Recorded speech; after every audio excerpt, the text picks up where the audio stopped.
d'un mot. Pour le premier mot, Xi, X-I, en chinois, ça veut dire la direction de l'ouest. A-N, c'est la sérénité. Si-An, ça veut dire la paix dans l'ouest, la sérénité dans l'ouest.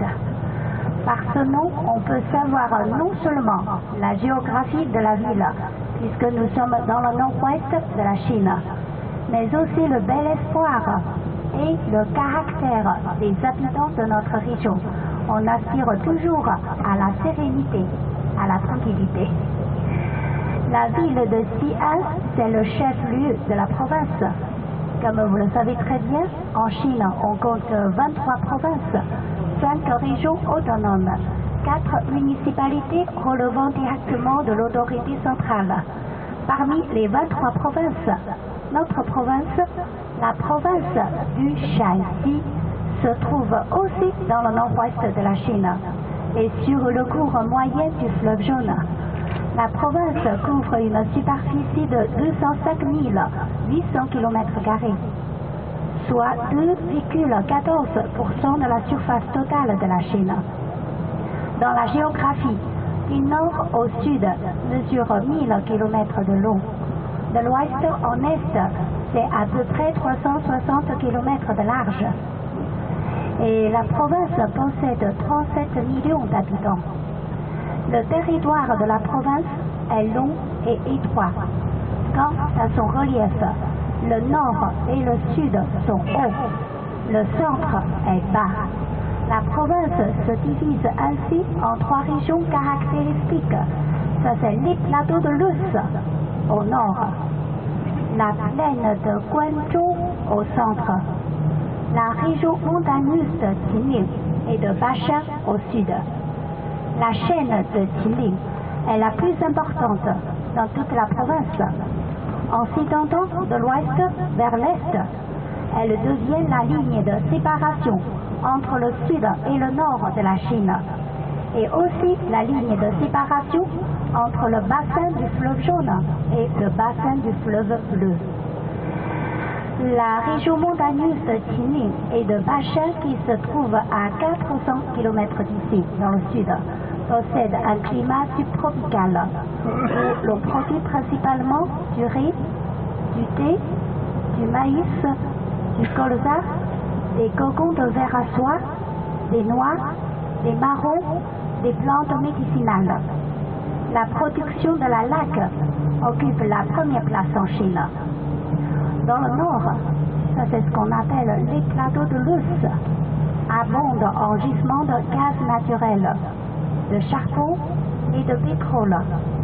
Ces gisements de gaz naturel représentent 15% des gisements vérifiés de la Chine, soit des champs gazeux d'ordre mondial. Le transport de gaz naturel et de charbon de cette région vers l'est, ce sont des villes à côté de la mer, devient une stratégie de la Chine pour les sources d'énergie. À propos, connaissez-vous la terre de Luce? C'est un mélange de la terre jaune gris et de la terre jaune brun. Il y a aussi du mica, du quartz, du calcaire. Le diamètre des grains ne dépasse pas 0,1 mm. Il est épais et solide. Les habitants locaux en profitent pour construire la maison troglodyte. Il y fait chaud en hiver et frais en été, et il est parfaitement insonorisé. Mais ce qui est dommage, ce soir, vous ne logez pas dans un hôtel troglodyte. Le centre de la province, ça c'est la plaine de Guanzhou, où se trouve notre ville, la ville de Xi'an. La ville de Xi'an est à 108 degrés de longitude est et est à 34 degrés de latitude nord et à une altitude d'environ 400 mètres. C'est pourquoi son climat est plus doux et plus humide que d'autres régions. Sa température annuelle moyenne varie entre 13 à 14 degrés. Le mois le plus froid, c'est le mois de janvier. Il fait -5, -7, quelquefois, mais très rare, -15 degrés. C'est-à-dire il neige en hiver, Mais la neige ne reste pas longtemps. Le mois le plus chaud, c'est le mois de juillet. Nous sommes toujours criés au soleil de juillet, car il fait à peu près 38 degrés à l'ombre. Pour ces jours-ci, c'est presque la température idéale, mais le matin et le soir, un peu frais, puisque nous sommes dans la région très loin de la mer. Voilà. Le climat, c'est typiquement continental. Donc, d'après la météo, vers 5-6 degrés le matin. Et dans la journée, donc, la température va remonter vers 20 degrés. Donc, mais il y a quand même le petit vent printanier flatte doucement votre peau, tout à fait comme une mère baise son enfant. Et cette région est irriguée et fertilisée par 8 rivières, dont la plus longue, c'est la rivière Wei. C'est aussi l'affluent le plus important du fleuve jaune. Je parle beaucoup du fleuve jaune. C'est considéré comme le 10e grand fleuve en Chine. Aussi considéré comme le berceau de la nation chinoise et de sa civilisation primitive. Alors cette rivière Wei mesure 935 km de long, se jette au fleuve jaune et traverse notre région. Toutes ces conditions naturelles permettent à cette région d'avoir un climat très favorable à l'agriculture et une position géographique idéale pour les commerces, les communications et la défense. Ici, dans le champ, on cultive beaucoup de fruits tels que des grenades, des kakis, des kiwis. Les pommes de notre région sont très connues. Parmi les 8 pommes dans le monde entier, il y a au moins une, c'est de notre région. Sa quantité se classe au 3e rang dans le monde. Et à cause de la sécheresse, il n'y a pas de rizière dans le champ. Ce que vous voyez, c'est plutôt le blé. On cultive une fois de blé en hiver et une autre fois de maïs pendant la saison des pluies, au mois de juillet, d'août et de septembre. Voilà. On parle toujours du champ de blé. Voilà. Et donc c'est pourquoi les habitants locaux, on préfère des produits à base de blé. Par exemple, les nouilles à base de farine de blé. Donc, mais ce ne sont pas les nouilles que vous connaissez beaucoup, les nouilles à l'italienne, les nouilles fines. Ici, on préfère les nouilles larges, aussi larges que la ceinture. Et en plus, nous sommes dans le nord de la Chine. C'est pas comme les gens dans le sud. Ils sont relativement plus petits et plus minces. Tandis que nous, dans le nord, nous sommes plus grands et plus costauds. On mange beaucoup, on parle fort. Quand on mange les nouilles, jamais dans un bol, ça ne nous suffit pas. On les mange dans une espèce de cuvette. Et en plus, on préfère s'accroupir au lieu de s'asseoir. Surtout, on préfère s'accroupir sur un banc. Manger les nouilles aussi larges que la ceinture dans une espèce de cuvette. Ça, c'est l'image typique de la région. Un autre aliment préféré de la région, ça c'est le pain. Comme chez vous, vous mangez beaucoup de pain. Chez nous, on en mange beaucoup, mais c'est le pain cuit à la vapeur, à base de farine de blé. C'est blanc. Je ne sais pas si vous avez goûté, en effet, pour la première bouchée, il n'y a pas vraiment de goût, un peu comme le jus de chaussette. Mais la façon de manger, c'est bien intéressant. Chez vous, vous mangez beaucoup de fromage. Un repas sans fromage n'est pas un vrai repas français. Et chez nous, on mange beaucoup de piment. Un repas sans piment, c'est comme une belle sans Dieu, un baiser sans moustache, un homme sans pantalon. On mange du pain avec seulement le piment. Et on a vraiment une grande spécialité. C'est le banquet des raviolis. Qu'est-ce que c'est que le banquet des raviolis? C'est-à-dire chacun, vous allez goûter une dizaine de sortes de raviolis, farcis de tout genre de légumes et de viande, cuit à la vapeur à base farine de blé. C'est non seulement un aliment, c'est plutôt un art. C'est-à-dire chaque ravioli est très bien présenté. La forme des raviolis en fonction de sa farce. C'est la farce petit porc. Vous allez voir un petit cochon avec les deux petits yeux faits de sésame noir. C'est la farce petit poisson. Vous allez aussi voir un petit poisson avec les deux gros yeux faits de petits pois verts. Même une petite queue derrière. On a bien sûr préparé un ravioli pimenté pour tester votre courage. Mais n'ayez pas peur, avec sa couleur rouge, on peut le reconnaître tout de suite. Il y a encore quelques raviolis sucrés. Il y a surtout un ravioli avec la farce de la noix. La forme, c'est tout à fait comme une noix. C'est le préféré des Français. Et à la fin du repas, les Chinois, on préfère finir le repas par une soupe. Alors cette fois-ci, on vous fait goûter une soupe des raviolis. On va mettre les tout petits raviolis, on les appelle les bébés raviolis dans la soupe. La belle serveuse va vous donner chacun un bol de soupe. C'est-à-dire, c'est pas vous choisissez vous-même. C'est plutôt elle va vous donner. N'oubliez pas de compter combien de bébés raviolis dans votre bol, puisque chaque chiffre est symbolique.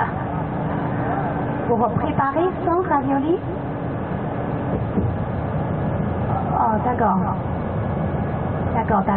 Il me semble qu'il y a encore quelques Belges. C'est pas seulement pour les Français, donc c'est pour tous les Européens, surtout qui parlent le français. Bon, pour préparer 100 raviolis, on a mis environ 80 grammes de farine de blé. C'est-à-dire, vous pouvez imaginer la finesse de la pâte.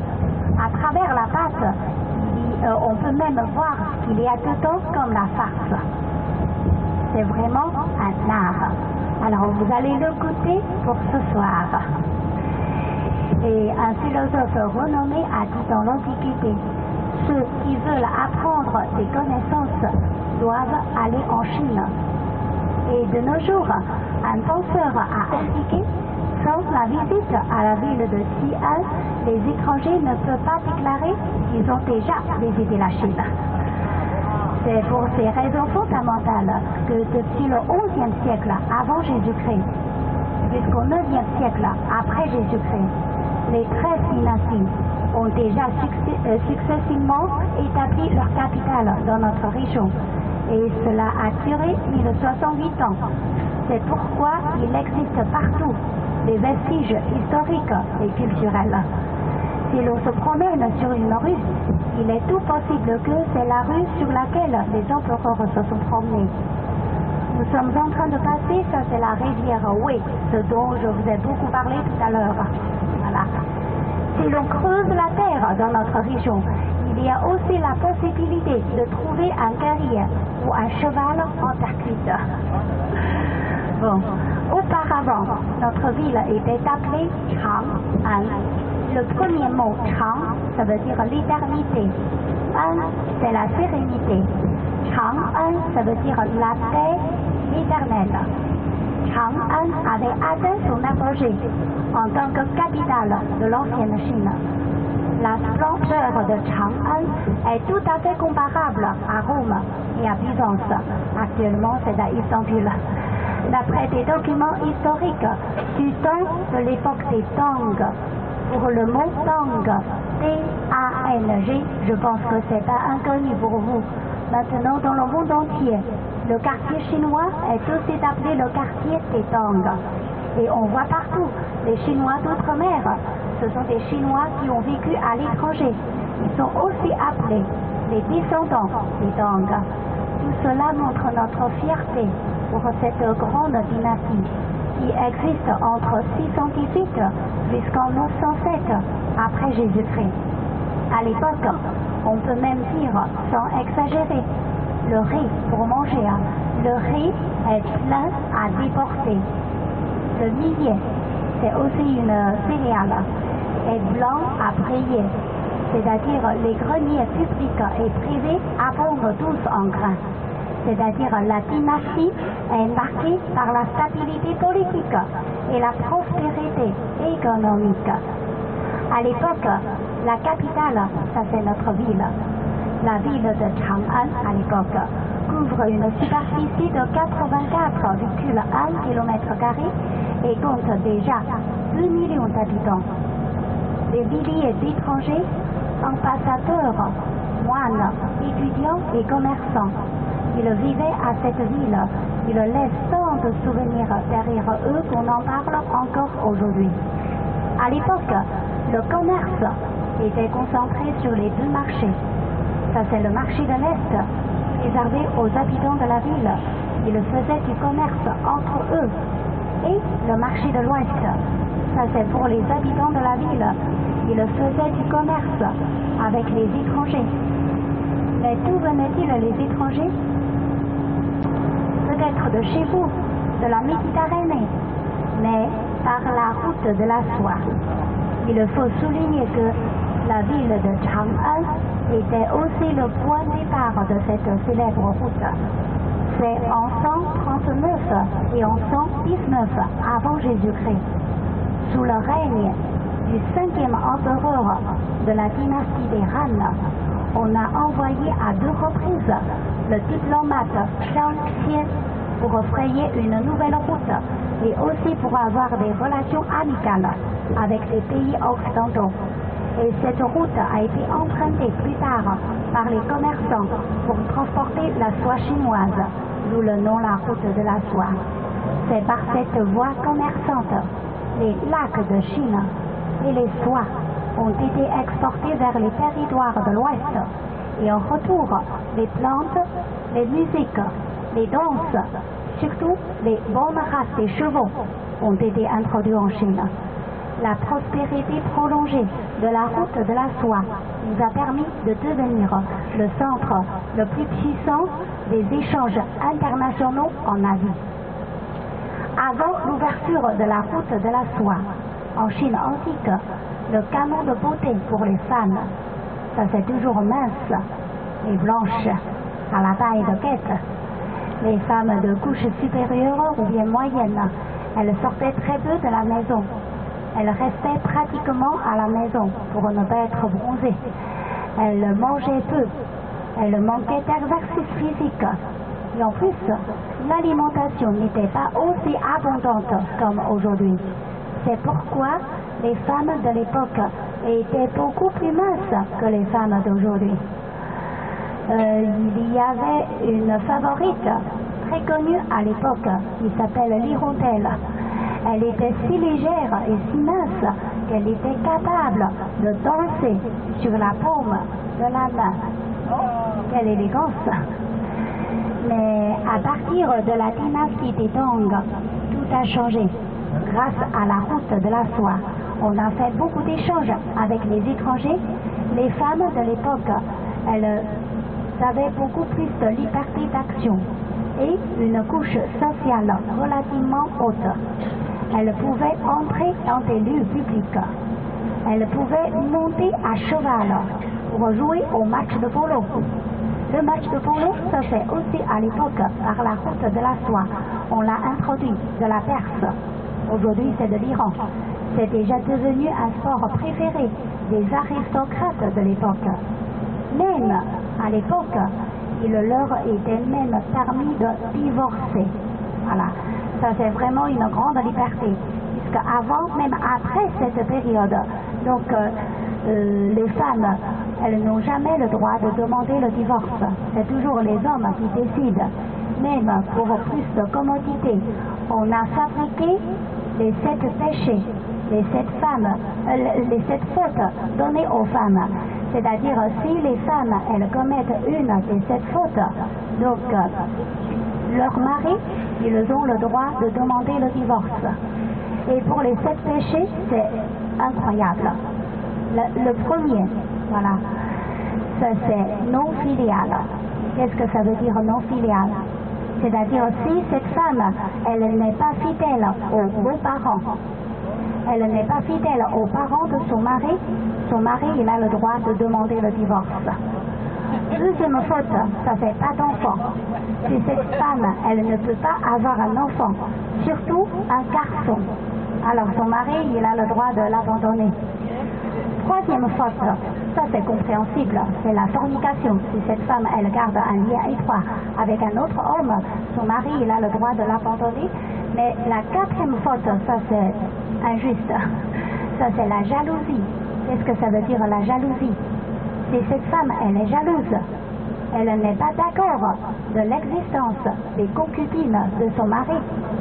Son mari, il a le droit de demander le divorce. Cinquième faute, ça c'est bavarde. Si cette femme, elle est bavarde, comme un moulin à parole, son mari, il a le droit de demander le divorce. Sixième faute, ça c'est malade.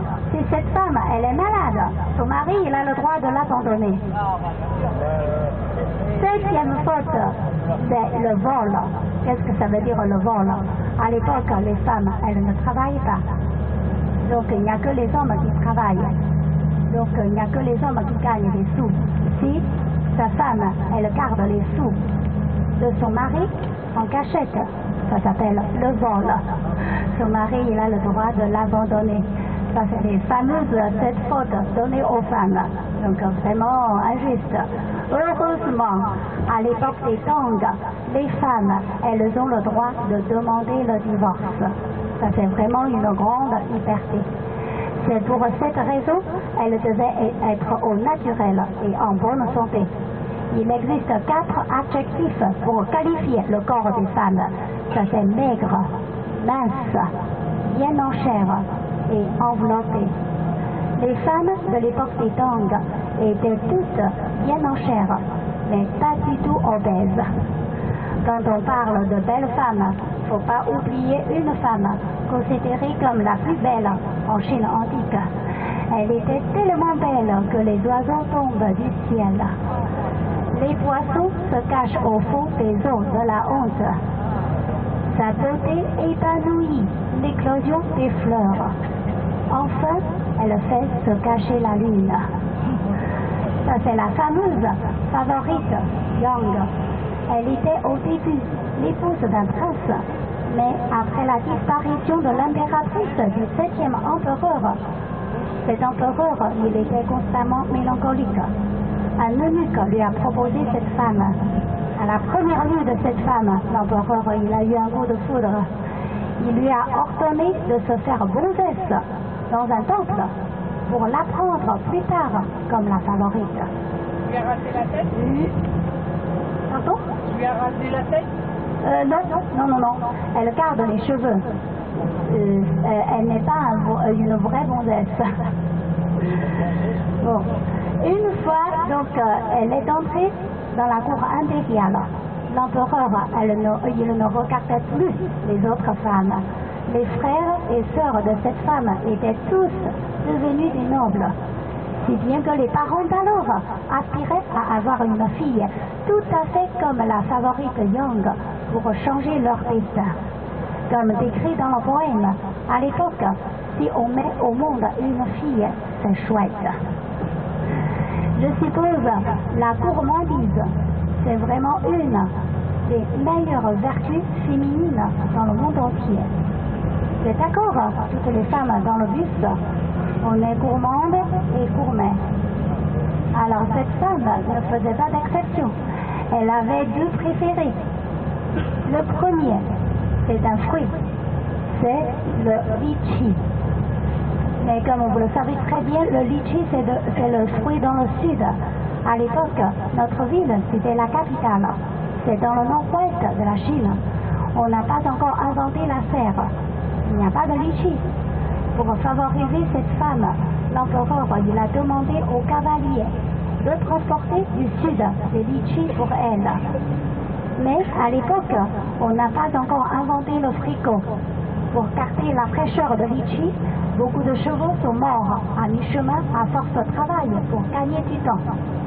Même on peut lire quelques phrases dans les poèmes pour nous décrire cette histoire. Même vue de loin, la ville de Chang'an est ornée de 1000 brocards, s'ouvrent l'une après l'autre. La favorite Young sourit à l'arrivée du cavalier qui soulevait des poussières. Nul ne savait que celui-ci apportait du sud des litchis pour elle. Vous n'êtes pas du tout ému. Vous dormez? Vous êtes suivi? De quoi je parle? Très bien. Les chevaux qui couraient, pour la favorite. Alors je continue. Le deuxième préféré de cette femme, devinez un peu. Non, pas du tout. Il y a 1300 ans, ça n'existe pas le chocolat. C'est votre préféré? Le chocolat, donc, c'est un petit peu de plaisir pour la bouche, mais c'est pas bien pour la taille. Alors, le deuxième préféré, ça c'est les raviolis.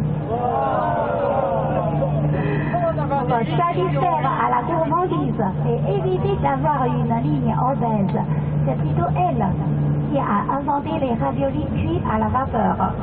Si c'est cuit à la vapeur, c'est facile à digérer, c'est pas du tout lourd. Voilà. Cette fois-ci, non seulement le plaisir dans la bouche, mais aussi il n'y a plus de soucis dans la taille. Bon. À l'époque, après avoir bien mangé les raviolis et aussi goûté la soupe des bébés raviolis, cette femme, elle était tellement contente. Elle a commencé à danser pour plaire à l'empereur. Des fois, l'empereur il y a aussi participé, tous les deux devant la lune. Ils se sont mis à genoux pour prêter leur serment d'amour. Que dans le ciel, nous soyons les deux oiseaux volant elle contre elle. Et sur la terre, les deux arbres dont les branches s'embrassent. À 80 km d'ici, dans l'ouest, donc on compte les visites d'Umpo de l'époque des Tang. Donc, faute de l'argent, à cause du manque de technique, on n'a pas fouillé les visites d'Umpo. On a seulement creusé les 3 tombes satellites. Donc, il y a les 2 tombes pour 2 princes et une tombe pour une princesse. Pour pénétrer dans la tombe, on est obligé de passer par un passage souterrain. À 2 côtés de ce passage souterrain, au mur, on a trouvé les fresques d'origine de l'époque des Tang. Même les couleurs sont encore vives. C'est tout à fait les fresques qui nous donnent une inspiration. On a composé un joli spectacle tout en imitant le style de l'époque des Tang. Donc c'est prévu pour ce soir, après les raviolis. Voilà. Donc vous allez admirer ce joli spectacle. Vous allez voir non seulement de très très belles filles de l'époque des Tang, bien en chair, mais pas du tout obèses. Surtout avec le costume. Le costume, c'est typique, puisque avant et après, en Chine, on apprécie toujours la beauté féminine, introvertie et réservée. C'est-à-dire les vêtements pour les femmes sont toujours bien fermés. En tant qu'une femme, on ne montre ni les seins, ni les pieds, ni les mains. Quand on rit, il faut toujours cacher les dents avec la large manche.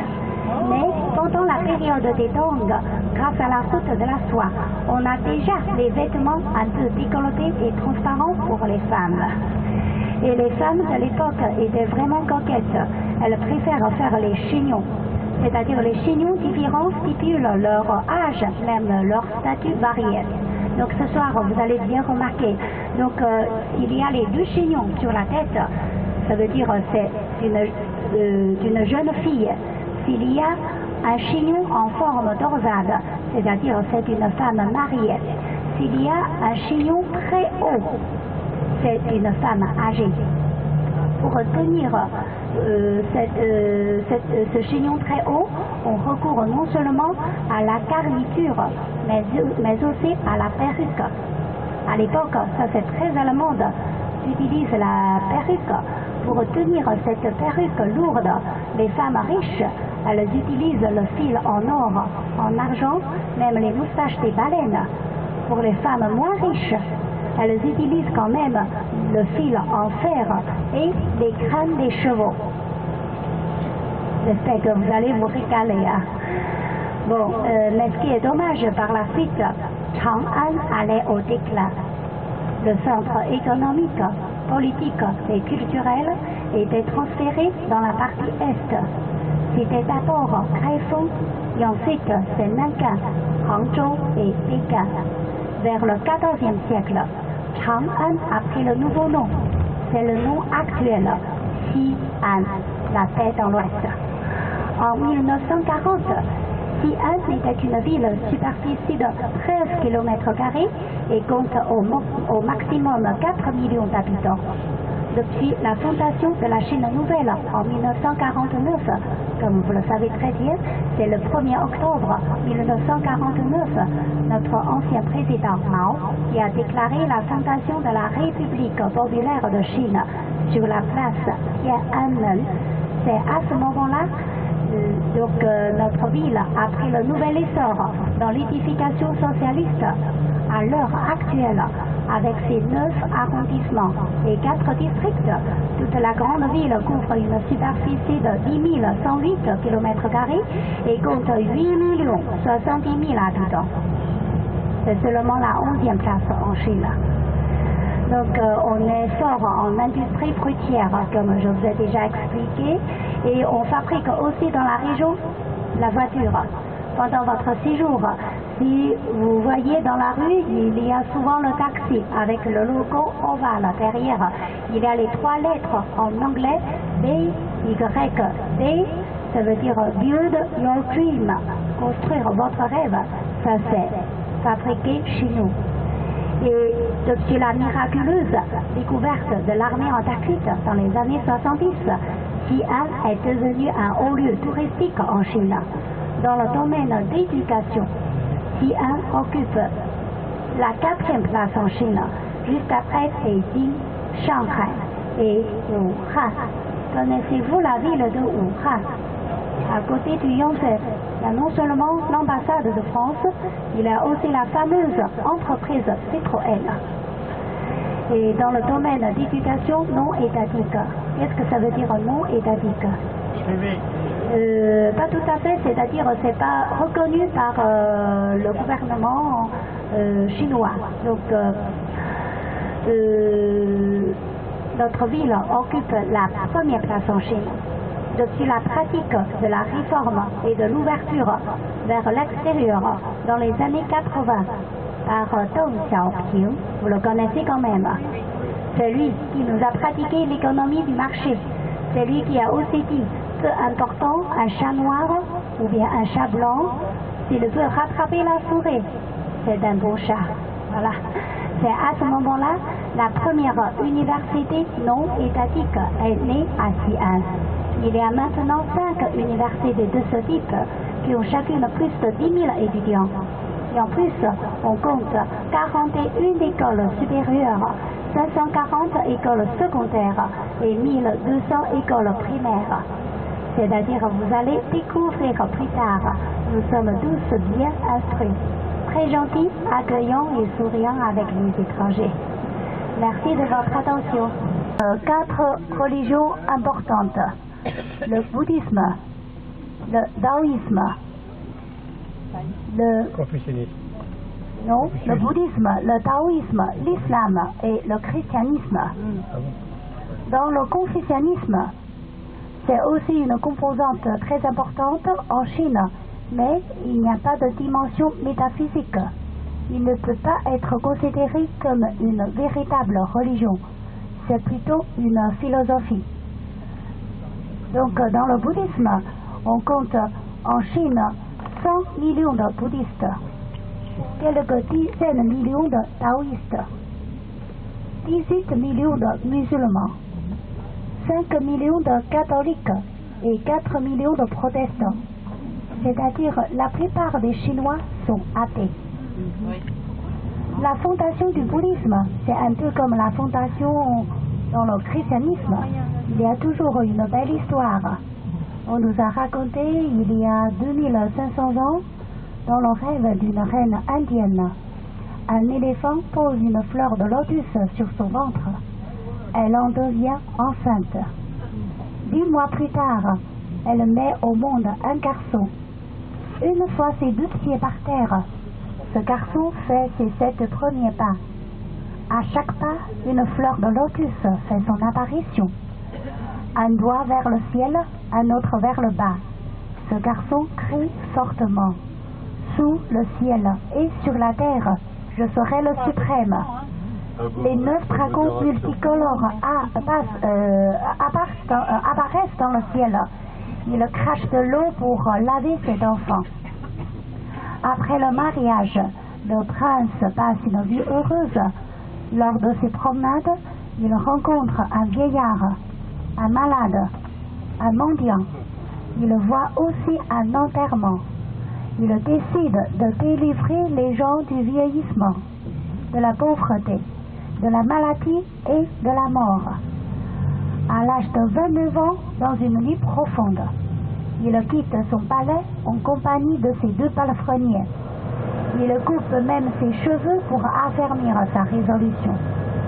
Il débute par la méditation dans une grotte, mais il n'obtient rien.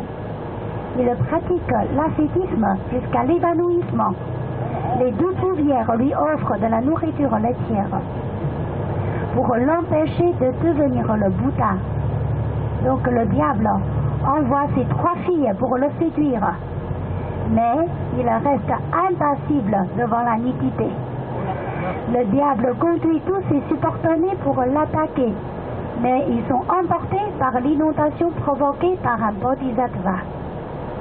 À l'aube du 8e jour du 12e mois, il atteint à son grand éveil. De nombreuses déesses volantes lui offrent des fleurs pour le féliciter. Il prêche sa doctrine devant ses disciples. Les gens de toutes couches sociales, y compris les animaux, assistent à sa prédication. À l'âge de 80 ans, il atteint à son nirvana. Il quitte ses disciples dans une forêt. La pensée de bouddhisme donne sa naissance. Le bouddhisme a été introduit en Chine lors du 1er siècle, apporté par des moines intégrés aux caravanes marchandes par la route de la soie. Dans le bouddhisme, on croit la réincarnation. On pense l'âme ne meurt jamais. Quand on meurt, ça veut dire l'âme avait déjà quitté le corps. Elle va chercher un autre corps pour sa réincarnation. Dans le bouddhisme, on préconise que les êtres humains ont en total 108 ennuis, tels que les maladies, la jalousie, l'ambition, etc. La source des ennuis, c'est qu'on veut toujours avoir plus. Comme ça, on ne sait jamais être content. Dans le bouddhisme, il existe de différents niveaux de méditation.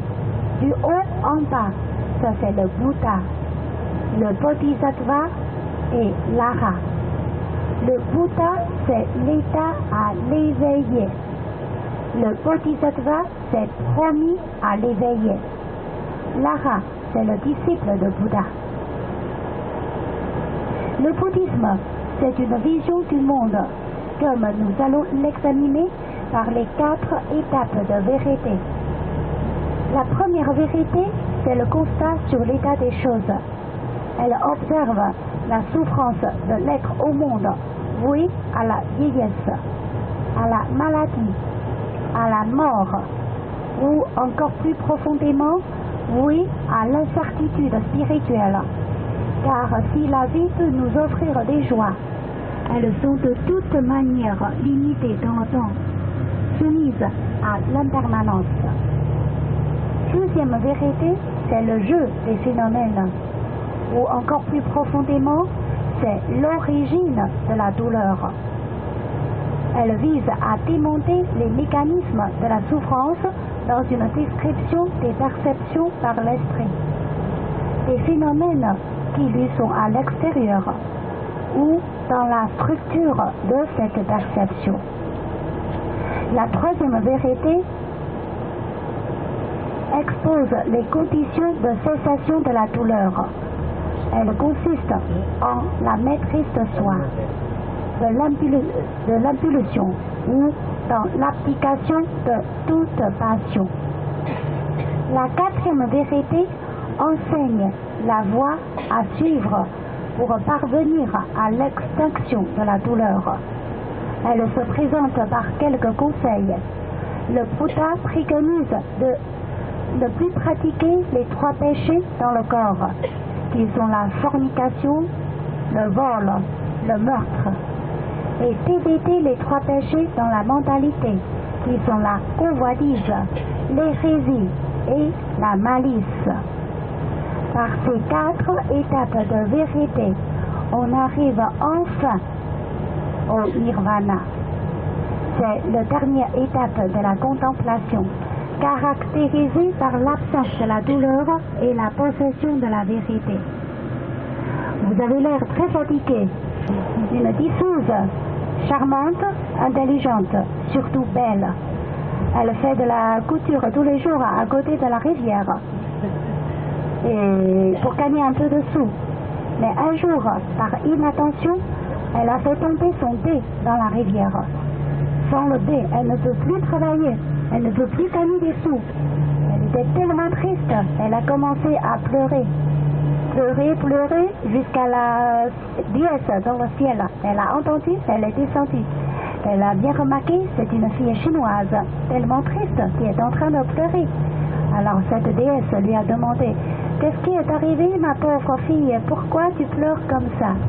La fille chinoise lui a répondu, « J'ai perdu mon dé. Sans mon dé, je ne peux plus travailler, je ne peux plus gagner des sous. » En une seconde, cette déesse, elle s'est jetée dans la rivière.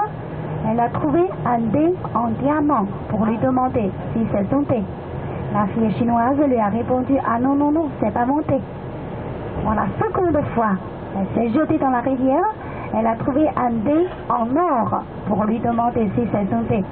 La fille chinoise lui a répondu toujours non. Pour la 3e fois, elle s'est jetée dans la rivière. Elle a trouvé un dé en bronze. Alors la fille chinoise était tellement contente. Elle a expliqué ça c'est bien son dé. Alors par récompense de son honnêteté, la déesse lui a offert en même temps les 3 dés. Le temps passe très vite. Donc cette fille chinoise, elle s'est mariée avec un garçon chinois. Tous les deux, ils mènent une vie heureuse. Un jour, tous les deux, ils se promènent à côté de la rivière. Par inattention, son mari est tombé dans la rivière. Alors cette fois-ci, la fille chinoise, elle a commencé à pleurer tant, jusqu'à la déesse dans le ciel, elle a entendu. Donc elle est descendue, elle a remarqué, c'est la fille il y a 3 ans. Pourquoi tu pleures comme ça, ma pauvre fille? Qu'est-ce qui est arrivé?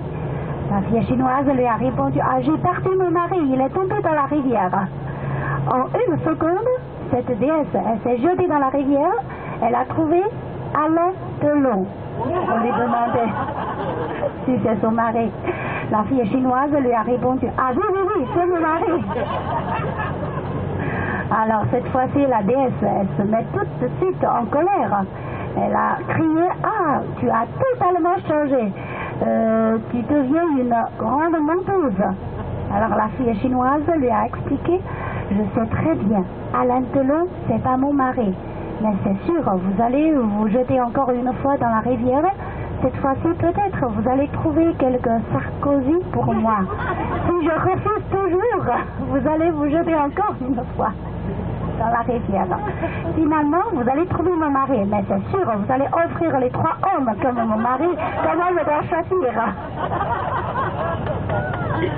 Il s'est introduit en Chine, divisé en 2 écoles. Ça c'est le Mahayana, le grand véhicule, et le Hinayana, le petit véhicule. Les moines dans le grand véhicule, ils sont végétariens. Et ceux dans le petit véhicule, ils mangent de la viande. Un jour, c'est le Bodhisattva qui prononce son serment.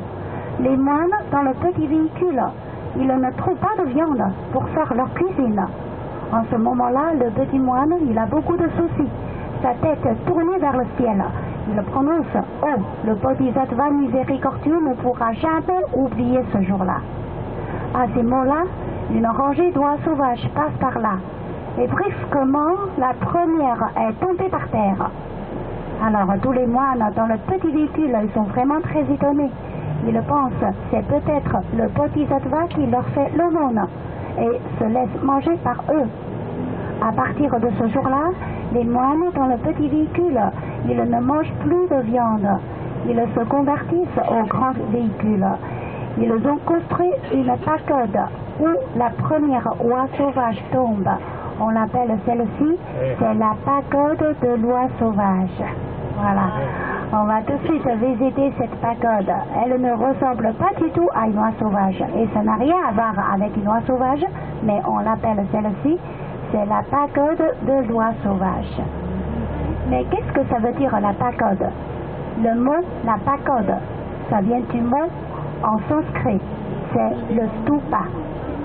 C'est un monument commémoratif et funéraire en forme d'un dôme destiné à conserver des cendres religieux éminents ayant atteint au nirvana.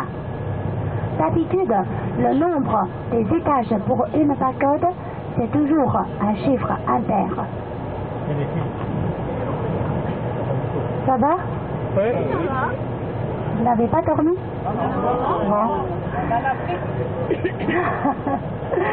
Bon, alors, mais comme vous le savez très bien, pendant la révolution culturelle, donc toutes les religions sont l'opium du peuple. Dans ce cas-là, il n'y a plus de moines dans ce temple. Donc maintenant, on peut bien visiter le jardin. Donc le temple, c'est déjà devenu un joli jardin. Il y a de la piscine, il y a des saules pleureurs, il y a aussi beaucoup de fleurs de cerisier et aussi une grande salle de prière. Ça nous permet de faire un peu de prière.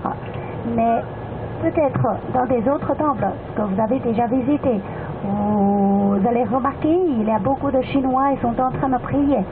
Quand on fait de la prière, c'est avec les paupières baissées, avec les deux mains jointes. On brûle les encens, on se prosterne 3 fois. Voyez, vraiment sincèrement. Mais je peux vous dire, peut-être ils ne sont pas pratiquants, ils ne sont même pas croyants. Mais quand quelque chose qui est coincé dans la vie, qui ne marche pas très bien, par exemple, avant l'examen, c'est l'équivalent du bac de chez vous. C'est souvent les parents qui sont allés dans le temple pour faire de la prière. Si devant eux, c'est une église, ils vont aussi faire de la prière. C'est un temple de taoïsme, ils vont aussi faire de la prière. Bon.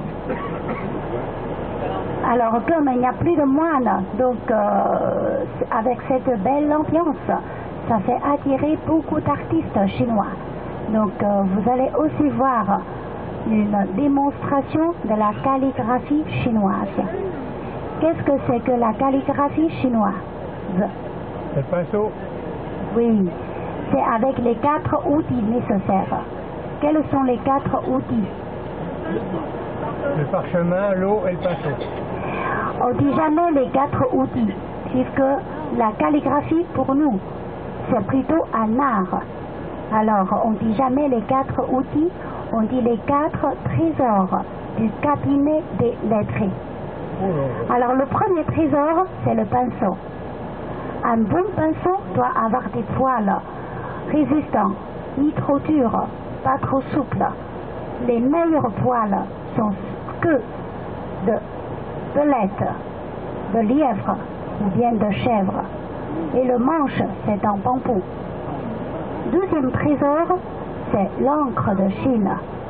C'est un pigment à base de suie, de résine de pin et d'autres ingrédients dont le secret est bien gardé. L'encre de Chine, en Chine antique, ça se présente en pâte. Oui, mais maintenant, ça devient de plus en plus pratique. C'est liquide. Puisqu'en Chine antique, c'est plutôt de l'art. Les anciens, ils pensent que l'encre en pâte, c'est plus pratique à conserver et plus esthétique. Troisième trésor, c'est le papier de riz. Le papier de riz, c'est pas pour manger, c'est que pour pratiquer la calligraphie. Donc, l'encre de Chine appliquée au pinceau imprègne très facilement sur ce genre de papier. Il peut se conserver pendant plusieurs années sans être fragilisé et décoloré. Voyez. Donc c'est fin, résistant, surtout absorbant. Et le quatrième trésor, c'est l'encrier. L'encrier, c'est un récipient en pierre dure que pour conserver l'encre. Si on utilise l'encre en pâte, il faut d'abord verser un peu d'eau dans l'encrier et après on frotte l'encre jusqu'à l'encre se dilue dans l'eau et ait la consistance désirée. Voyez, ça c'est ce qu'on appelle les 4 trésors du cabinet des lettrés. En effet, de nos jours, certains employeurs demandent à ceux qui postulent un emploi d'envoyer un curriculum vitae plutôt manuscrit. Pourquoi? On peut juger du caractère et de l'attitude d'une personne par son écriture. En effet, l'écriture chinoise est le reflet de la personnalité de quelqu'un. Surtout à l'époque des Tang, la calligraphie chinoise, c'est un des critères principaux pour juger de l'attitude, de la finesse et de l'intelligence de quelqu'un qui voulait être un fonctionnaire. La calligraphie chinoise est la seule dans le monde entier à être reconnue comme un art à l'intérieur d'un art. C'est un art fondé d'un côté sur la structure harmonieuse et contrastée des traits, de l'autre côté fondé sur l'aspect sensible et varié des traits faits de pleins et des déliés. Un grand calligraphe, il compare la technique de la calligraphie aux arts militaires des stratèges. Selon lui, une feuille de papier doré ressemble à un champ de bataille, donc sur lequel un calligraphe déploie ses caractères, alors qu'un stratège déploie ses troupes sur le champ de bataille. Les calligraphes soulignent que la main doit suivre l'esprit en écrivant et que les véritables calligraphes doivent concentrer leur énergie et leur pensée sur la pointe du pinceau pour atteindre à l'état parfait et aussi nécessaire à l'écriture. Ce n'est que dans cette condition on peut dire que votre écriture est tout à fait comme le dragon vole et le serpent rampe. Mais comme vous le savez très bien, maintenant beaucoup de Chinois succombent à l'ordinateur, étant donné que le besoin du stylo a diminué. Il en va de même pour la calligraphie. Sans la calligraphie, le pays ne sera pas aussi beau. Quand même, il y a pas mal de Chinois, ils gardent une très bonne habitude. Ça, c'est tous les matins, avant de commencer toute la journée de travail, on commence par quelques feuilles de la calligraphie. Bon.